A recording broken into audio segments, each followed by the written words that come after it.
ஆண்டவரை குறித்து அறிகிற அந்த அறிவுக்கு ஒரு விருப்பம், ஒரு மனம், ஒரு ஏக்கம், ஒரு தவிப்பு, ஒரு பசி, தாகம்.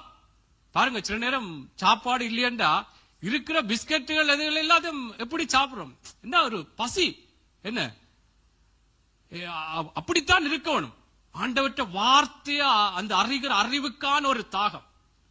ஏதோ ஒரு வார்த்தை வரும், அந்த வார்த்தை என்ன ஒரு வெளிச்சத்தின் பாதையில நடத்தும் என்று சொல்லுகிற அந்த அறிகிற அறிவை பற்றி கொள்ளுகிற ஒரு மனதை தேவனுடைய பிள்ளைகளை எங்கள் ஒவ்வொருவருக்குள்ளும் இருக்க வேண்டும். அதன்படி நடக்கும்படியா எங்களை ஒப்புக் கொடுக்க வேண்டும். உங்களுக்கு தெரியும், லூக்கா புஸ்தகத்திலே இயேசு அங்கே எருசலேமை பார்த்து எப்படியாக கோழி தன் குஞ்சுகளை சேர்த்து கொள்ளும் வண்ணமாக, லூக்கா புஸ்தகம் 13:34, அந்த எப்படியாய் அந்த கோழி தன் குஞ்சுகளை சேர்த்து கொள்ளும் வண்ணமாக நான் உன்னை சேர்த்து கொள்ள ஆசையா இருந்தேன், உனக்கோ மனமில்லாமல் போய்விட்டது என்று சொல்றேன். மனதில்லாமல் போய்விட்டது.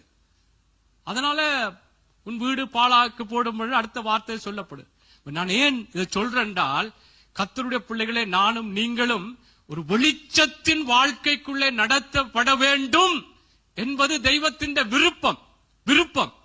நாங்கள் எல்லாருமே ஒருவரும் கெட்டு போவது அல்லது ஒருவராவது இதுல இருந்து விலத்தி போவது எங்களுக்கும் விருப்பம் இருக்கக்கூடாது, தெய்வத்துக்கும் விருப்பம் இல்லை.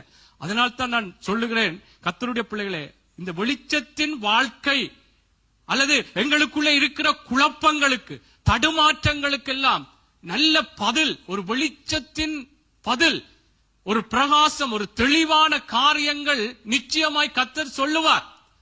அதனாலேதான் அவரை அறிகிற அந்த அறிவுக்கு அதை பற்றி கொள்ள வேண்டும், அதை கேட்க வேண்டும் என்ற ஒரு மனதை எங்களுக்குள்ள ஏற்படுத்த வேண்டும். அதே போல அது சொல்லுகிற காரியங்களுக்கும் எங்களை விட்டுக் கொடுக்க வேண்டும்.